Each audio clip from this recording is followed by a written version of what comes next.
to be married today to the man I love best. And I believe I'm the very happiest girl in Japan. The happiest girl indeed. For she is indeed to be envied, who has attained happiness in all but perfection. In all but perfection? Well, dear, it can't be denied that the fact that your husband is to be beheaded in a month is in its way a drawback. It does seem to take the top off it. I don't know about that. It all depends. At all events, he will find it a drawback. Not necessarily. Bless you, it all depends. I think it's very indelicate of you to mention such a subject on such a day. If my married happiness is to be Cut short. well, cut short in a month. Can't you let me forget it? Yum Yum, in tears, and on her wedding morn. They've been reminding me that in a month you are to be beheaded. Yes, we've been reminding her that you're to be beheaded. It's quite true, you know. You are to be beheaded. Now, some bridegrooms would be depressed by this sort of thing. A month. What's a month? Ugh, these divisions of time are purely arbitrary. Who said 24 hours make a day? There's a popular impression to that effect. Then we'll efface it. We'll call each second a minute, each minute an hour, each hour a day, and each day a year. At that rate, we've about 30 years of married happiness before us. At that rate, this interview has already lasted 4 hours and 3/4. Yes, how time flies when one is thoroughly enjoying oneself. That's the way to look at it. Don't let's be downhearted. There's a silver lining to every cloud.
Let's get used to that first.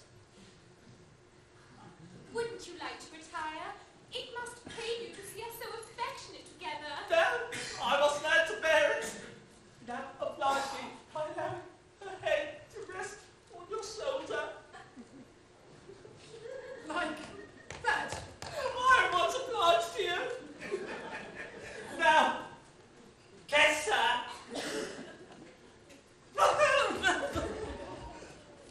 Thank you. It's simple torture. Oh, come, Bera. After all, it's only for a month. No, it's no use deluding oneself with false hopes. What do you mean? My child, my poor child, oh, so I break it to her. My little bride that was to have been. Was to have been?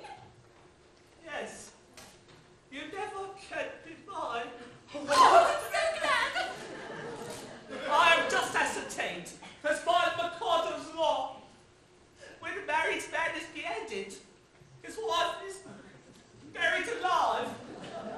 Buried alive? Buried alive. It's a most unpleasant death. Who did you get that from? And for Pooh-Bah, he's my solicitor. Well, he may be mistaken. So I thought. So I consulted the Attorney General, the Lord Chief Justice, Master of the Crown, the Judge Ordinary, and the Lord Chancellor. They're all of the same opinion. Never knew such unanimity on a point of law in my life. Stop a bit. This law has never been put in force. Not yet. You see, flirting is the only crime punishable with decapitation, and married men never flirt. Of course they don't. I quite forgot that. Well, I suppose I may take it that my dream of happiness is at an end. Darling, I don't want to appear selfish and, oh, I love you with all my heart.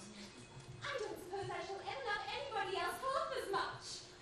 But when I agreed to marry you, my own, I had no idea that I should be buried alive in a month. Nor I. It's the very first I've heard of it. It makes a difference, don't it? It does make a difference, of course. See, burial alive. Not a stuffy death. I call it a beast of a death. You see my difficulty, don't you? Yes, and I see my own. If I insist upon your carrying out your promise and doom you to a hideous death, if I release you, marry Coco at once. Here's how do you do, if I marry you. When your time has come to perish, and the maiden whom you cherish must be slaughtered too. Here's how do you do, here's how do you do. Here's a pretty mess, in a month or less. I must die without a wedding, let the bitter tears I'm shedding witness my distress. Here's a pretty mess, here's a pretty mess. There's a state of things, to the life she clings. Matrimonial devotion doesn't seem to suit her notion, very young as springs. Here's a state of things, here's a state of things. With affection, there's a touch of worship and I adore, but the most important sex we ought to do and ignore. If one says it's true, 'tis death to marry you.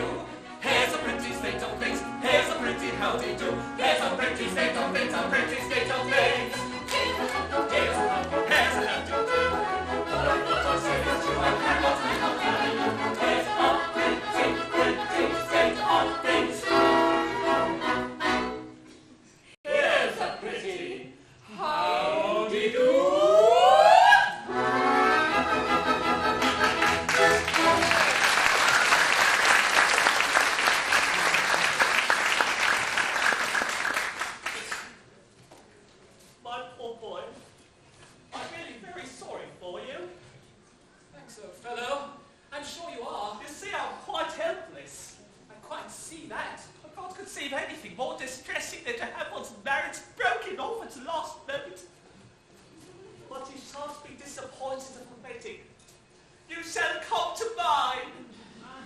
It's awfully kind of you, but that's impossible. Why so? Today I die. What do you mean? I can't live without Yum Yum. This afternoon, I perform the Happy Dispatch. I can't allow that. Why not? Why, it's all you're under contract to die by the hands of the public executioner in a month's time. If you kill yourself, what's to become of me? I should have to be executed in your place. It would certainly seem so. That is not fair. What is it? The Mikado and his suite are approaching the city, and will be here in 10 minutes. Ricardo, he's coming to see her. That's all to have me carried out.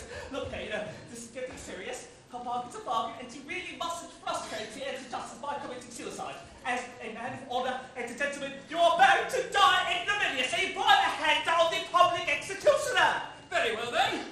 Behead me. What, now? Certainly. At once. Chop it off, Coco, chop it off! Good sir, I don't go about prepared to execute until at a moment's notice. Well, I never even killed a blue mortal. Still, as Lord High I can say, as Lord High Executioner, I've got to behead him in a month. I'm not ready yet. I don't know how it's done. I'm going to take lessons. I need to begin with a guinea pig and work my way through the Animal Kingdom till I come to a second trombone. Why, you don't suppose that, as a humane man, I'd have accepted the post of Lord High Executioner if I hadn't sought the duties purely nominal. I can't kill you. I can't kill anything. I can't kill anybody. Come, my poor fellow. We all have unpleasant duties to discharge at times. After all, what is it?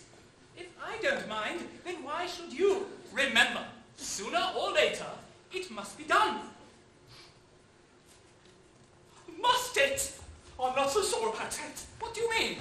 Why should I kill you when making an affidavit that you've been executed will do just as well? There are plenty of witnesses. Lord Chief Justice, Lord High Admiral, Secretary of State for the Home Front, Commander-in-Chief, First Lord of the Treasury, and Chief Commissioner of Police. But where are they? There they are. They'll all swear to it, won't you? Am I to understand that all of us high officers of the state are required to perjure ourselves to ensure your safety? Why not? You'll be grossly insulted as usual. Will the insult be cash down or tashlumin? It will be a ready money transaction. Well, it will be a useful discipline. Very good. Choose your fiction and I'll endorse it. Family pride. How do you like that, me buck? But I tell you that life without Yum Yum... What a Yum Yum? Commissioner, go and fix Yum Yum. Take Yum Yum and marry Yum Yum, only go away and never come back again. Here she is. Yum Yum, are you particularly busy?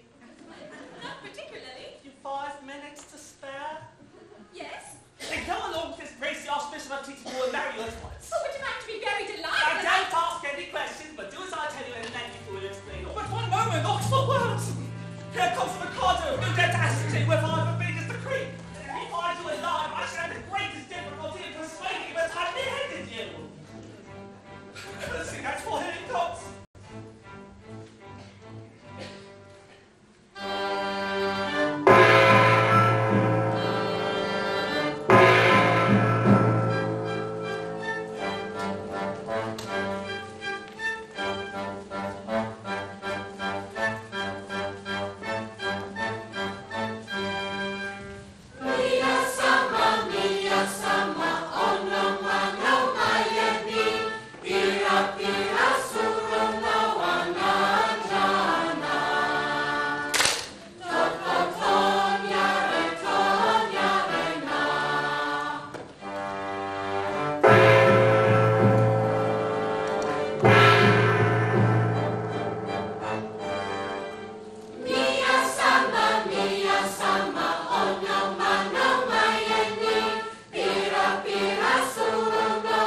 and I'm his daughter-in-law elect. He'll marry his son, he's only got one, to his daughter-in-law elect. My morals have been declared particularly correct. But they're nothing at all compared with those of his daughter-in-law elect. Oh, bow to his daughter-in-law elect. Bow, bow to his daughter-in-law elect.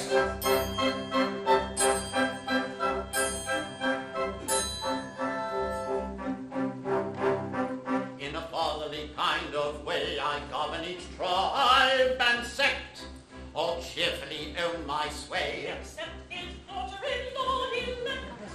As tough as a bone with a will of her own is his daughter-in-law elect. My nature is love and light, my freedom from all defect. Is insignificant when compared with his daughter-in-law elect. Oh, bow to his daughter-in-law elect. Bow, bow to his daughter-in-law elect.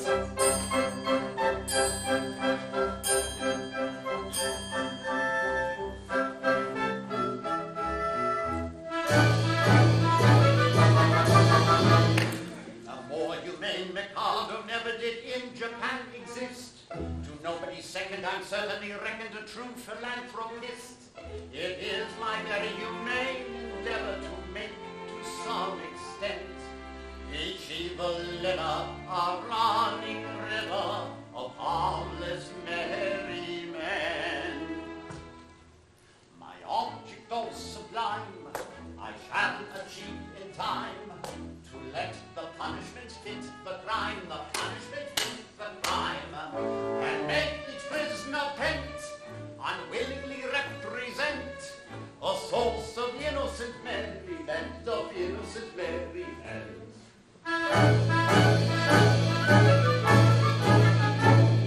The high-tech addict who snubs us all to stare at his tablet screen will show him tough love with a fatherly shove towards an oncoming limousine. The young politician who's got all the answers and feels he can rule without fuss gets a lesson most sinister. I'll make him prime minister, and he'll have to please all of us. The purveyor of fast food, truly the last food you ever would want on your dish, will load up his belly with loathsome cold jelly from a jar of gefilte fish. The fresh graduate who will pontificate on each book you have on your shelf is very harsh doom. He gets locked in a room where he'll listen non-stop to himself.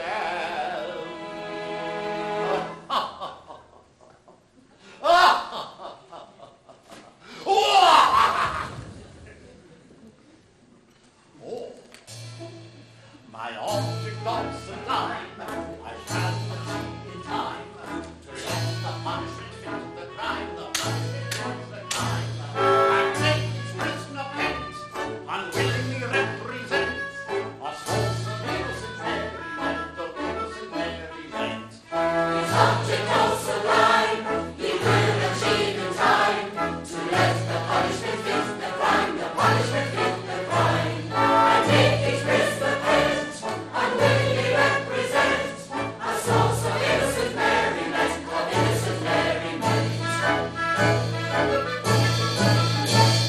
The egg bus driver who bounces his riders and terrifies them all the way will get no redressing, but rather God's blessing for making the passengers pay. The acid rock singer must hear a series of masses and fugues and gavottes by Bach interwoven with Brahms and Beethoven in concerts until he will plot. And then there's the rotters like old Roger Waters who shrieks, "Boycott Israel!" He can go 12 without email or cell, or he can just go to... The Jewish state will seal his fate thanks to our cybernetic core. They will hack his accounts for copious amounts, all destined to sponsor Encore.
reception, have you? Yes, the coroner has just handed me his report. I am the coroner. And this is the certificate of his death. At Pitti-Poo, in the presence of the Lord Chancellor, Lord Chief Justice, Attorney General, Secretary of State for the Home Department, Lord Mayor, and the entire Katisha. They were all there, Your Majesty. I counted them myself. Very good house. I wish I'd been in time for the performance. A tough fellow he was too, a man of gigantic strength. His struggles were terrific. It really was a remarkable scene. Describe it.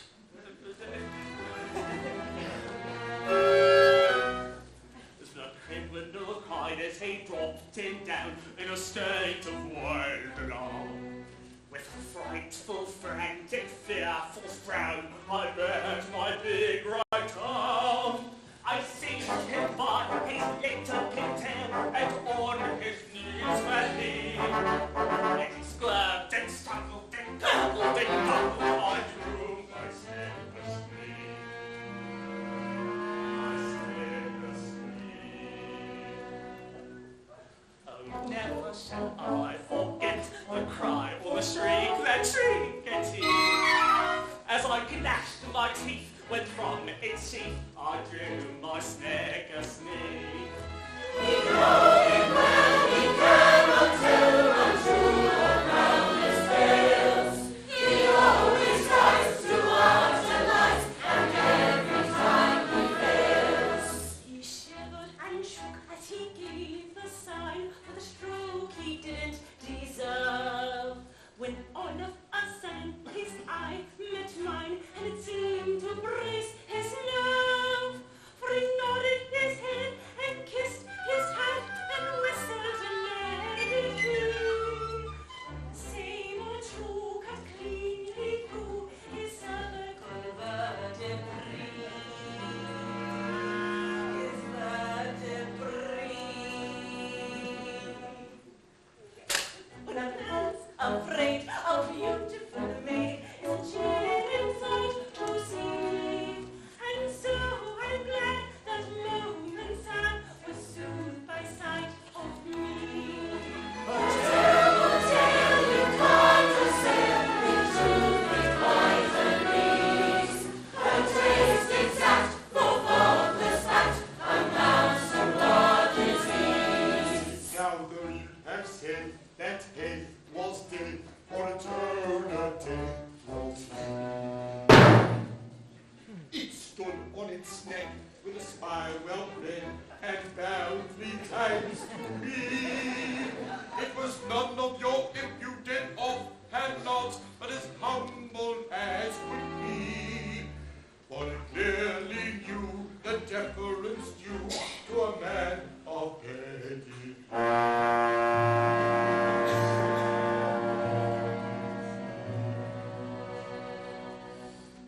And oh, I vow this deathless vow, but the touching sight to see.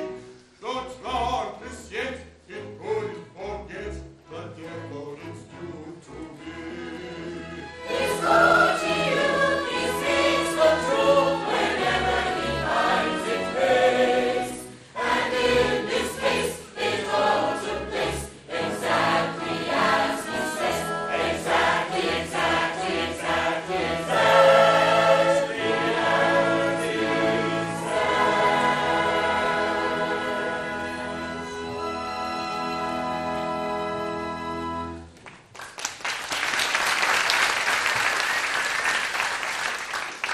All this is very interesting, and I should like to have seen it, but we came about a totally different matter. A year ago, my son, the heir to the throne of Japan, bolted from our imperial court. Indeed, had he any reason to be dissatisfied with his position? None whatsoever. On the contrary, I was going to marry him. And yet he fled. I am surprised he should have fled from one so lovely. That is not true. No. You hold that I am not beautiful because my face is plain. But you know nothing. You are still unenlightened. Learn then that it is not in the face alone that beauty is to be sought. My face is unattractive. It is. But I have a left shoulder blade that is a miracle of loveliness. People come miles to see it. And my right elbow has a fascination that few can resist. Allow me. It is on view Tuesdays and Fridays on presentation of visiting cards. As for my circulation, it is the largest in the world. And yet he fled. And is now masquerading in this town disguised as a second trombone. Second trombone? Yes. Would it be troubling you too much if I asked you to produce him? He goes by the name of... Nanki-Poo. Nanki-Poo. It's quite easy, lad. It's rather difficult. In point of fact, he's gone abroad. Gone abroad? His address? Big service. Ah! What's the matter? His name! Here! Nanki-Poo. Beheaded this morning. Oh, where shall I find another? Where shall I find another? Dear, this is very tiresome. My poor fellow, in your anxiety to carry out my wishes, you have beheaded the heir to the throne of Japan. I went over and I'm qualified to put him. I desire to associate myself with that expression of regret. We really hadn't the least notion. Of course you hadn't. How could you? Come, my good fellow. Don't distress yourself. It was no fault of yours. If a man of exalted rank chooses to disguise himself as a second trombone, he must take the consequences. It really distresses me to see you take on so. I've no doubt he thoroughly deserved all he got. We are infinitely obliged to your majesty. Much obliged, Your Majesty. Very much obliged, Your Majesty. Obliged, not a bit. Don't mention it. How could you tell? No, of course we couldn't tell who the gentleman really was. It wasn't written on his forehead, you know. Why has it been written on his pocket handkerchief? But Japanese don't use pocket handkerchiefs.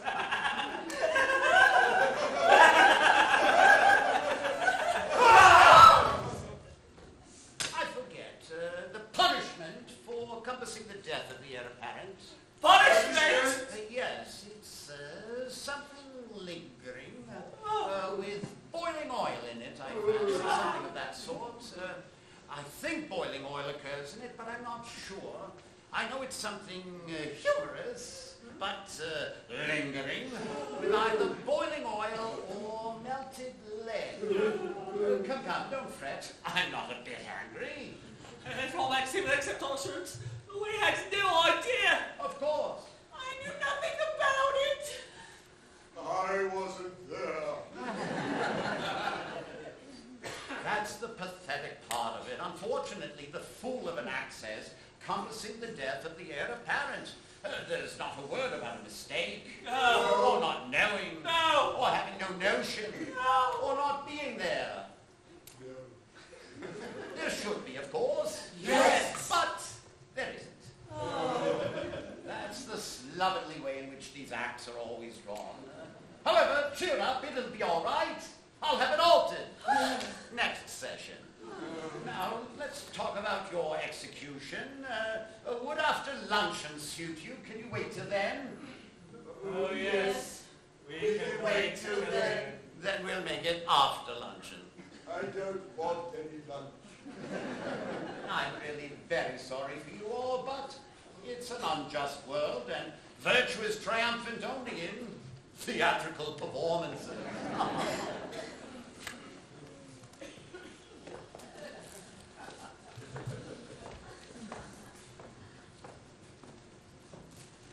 When a nice specimen got us into your bloody head to the difference due to a man of pedigree. Merely corroborative detail, intended to give artistic verisimilitude to an otherwise bald and unconvincing narrative. Corroborative detail indeed. Corroborative fiddlesticks. You're just as bad as he is. Your pocketable story about catching his eye and his whistling in air.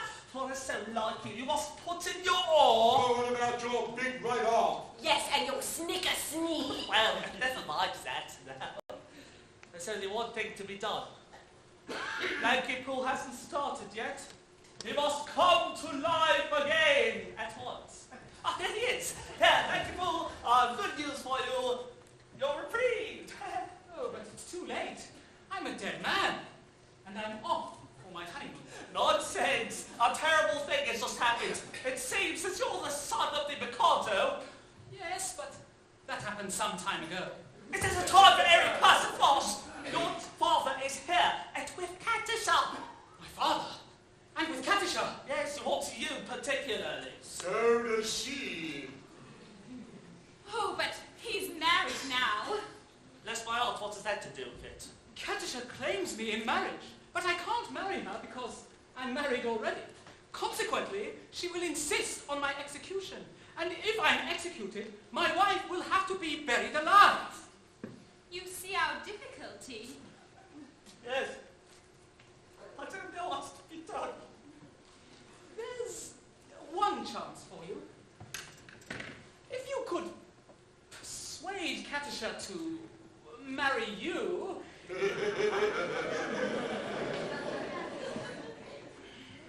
she would have no further claim on me. And in that case, I could come to life without any fear of being put to death. I, marry Katisha. I really think it's the only course. It's my good girl. Have you seen her? She's something appalling. Ah, that's only her face. She has a left elbow. I am told her right heel is much admired by connoisseurs. My good sir, I decline to pin my heart upon any lady's right heel. It comes to this. While Katisha is single, I prefer to be a disembodied spirit. For when Katisha is married, existence will be as welcome as the flowers in spring.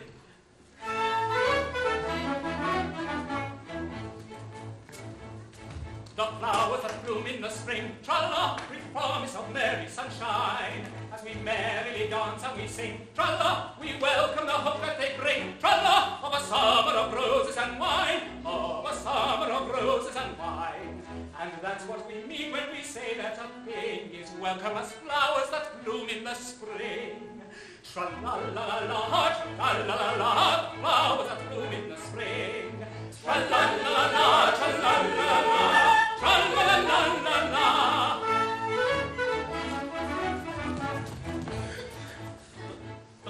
The flowers that bloom in the spring, tra-la, have nothing to do with the case. I've got to take under my wing, tra-la, a most unattractive thing, tra-la, with a caricature of a face, with a caricature of a face. And that's what I mean when I say or I sing. Oh, bother the flowers that bloom in the spring, tra-la-la-la-la, tra-la-la-la-la, oh, bother the flowers of spring. Tra-la-la-la-la, tra-la-la-la-la, tra-la-la-la-la.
me of my love.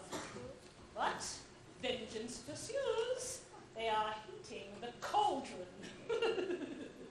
Katisha, behold a suppliant at your feet. Katisha, mercy. Mercy? Have you mercy on him? See here, you have slain my love. He did not love me, but he would have loved me in time. I am an acquired taste. Only the educated palate can appreciate me. I was educating his palate when he left me. Well, now he was dead. And where shall I find another? It takes years to train a man to love me. I'm to go through the pole, weary round again, and at the same time implore mercy for you who robbed me of my prey. I mean my pupil. Just as his education was nearing the point of completion. Oh, where shall I find another? Here! Here! What? Katisha, for years I have loved you with a white-hot passion that is slowly but surely consuming my very vitals. Shrink not from me. If there is aught of woman's mercy in your heart, turn not away from a lovesick suppliant whose every fibre thrills your tiniest touch. True it is, that under a poor mask of disgust, I have endeavoured to conceal a passion whose inner fires are broiling the very soul within me. But the fire may not be smothered. It defies all attempted extinction and breaking forth all the more eagerly for its own restraint, and express itself in words that may not be weighed, that cannot be schooled, and should not be too severely criticised. Katisha, I dare not hope for your love, but I will not live without it. Darling! You, whose hands still reek with the blood of my betrothed, dare to address words of passion to the woman you have so foully wronged. I do. Accept my love, or I perish on the spot. Ah!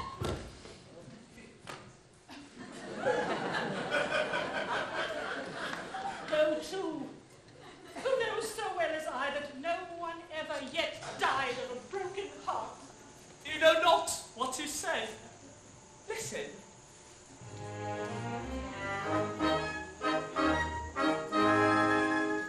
On a tree by a river, I little taught it. Sing willow, tit willow. And I said to him, Decky bird, why do you sit singing willow, tit willow, tit willow? Is it weakness of intellect, Batya, I cried, or a rough, tough work in your little inside? With a shake of his poor little head, he replied, willow, tit willow, tit willow.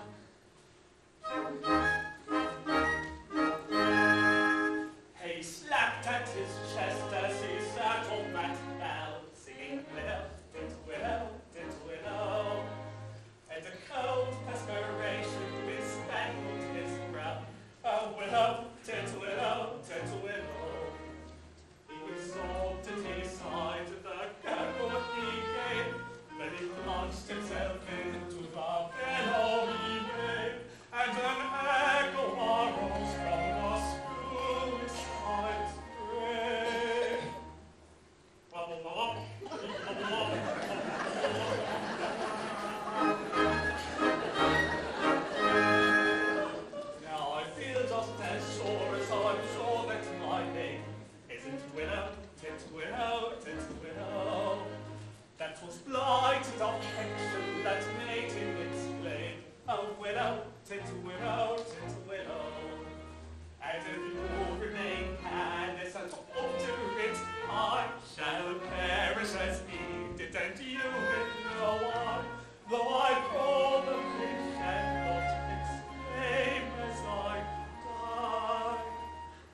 true. Are you the bird intimate to him?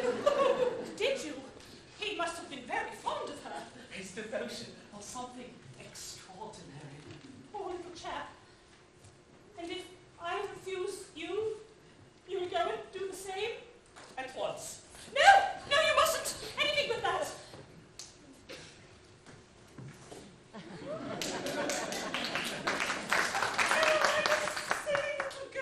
You are. And you won't hate me because I'm just a teeny, weeny bit bloodthirsty, you know? Ow, Katisha! Is there not beauty even in bloodthirstiness? My idea exactly. There's beauty in the bell of the lost. There's grandeur in the growling of the gale. There's adequate outpouring when the lion is roaring and the tiger is a flashing of his tail. Yes, I see a tiger with the cold water like, and especially when that's on his tail. While the eagles have a splendor that is crimped, their pets only terrify the dunce.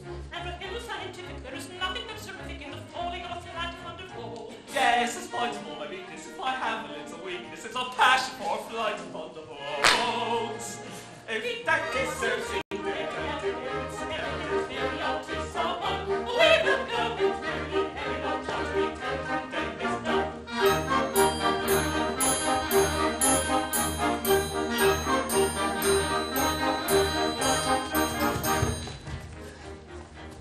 there's beauty in extreme old age. Do you fancy you want it to be enough? Information I'm requesting on the subject interesting is the lady or the better when she's tough. No, I'm just right opinion is the general opinion that she likes to be wrong when she's tough. Are you old enough to know, do you think? Won't you wait until you're 80 in the shade?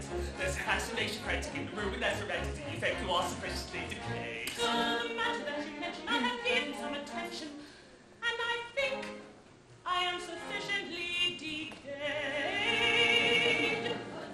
If that is so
gentlemen and his two well-meaning but misguided accomplices. Mercy! Mercy for Coco! Mercy for Pitti-Sing! Mercy even for Pooh-Bah! I beg your pardon, I don't think I quite caught that remark. Mercy even for Pooh-Bah. Mercy! My husband who was to have been is dead, and I have just married this miserable object. Oh, you've not been long about it. Yes, we were married before the rabbit.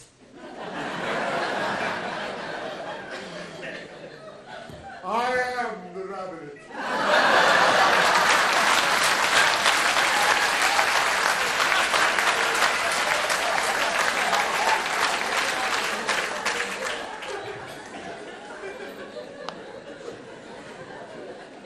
I see.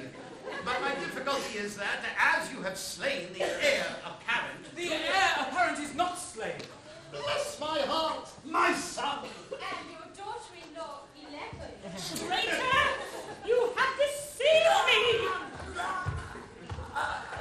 Yes, I believe you are entitled to a little explanation, but I think he will give it better whole than in pieces. Your Majesty, it's like this. It is true that I stated that I had killed Nanki-Poo. Yes, with most affecting particulars. Very corroborative detail, intended to give artistic verisimilitude. Will you refrain from putting in your law? It's like this. When your Majesty says, let a thing be done, it's as good as done. Practically it is done, because your Majesty's will is law. Your Majesty says, kill a gentleman, and the gentleman is told off to be killed. Consequently, that gentleman is as good as dead. Practically, he is dead. And if he is dead, why not say so? I see. Nothing could possibly be more satisfactory. Oh, he's gone and married young. Young. All right, I will be very angry and let us come. And you have questions of me. On this subject I pray you be dumb. Your notions are many, are not of them any. The word will guide it as mum. A very good bargain in me. On this subject I pray you be dumb. We think you had better succumb.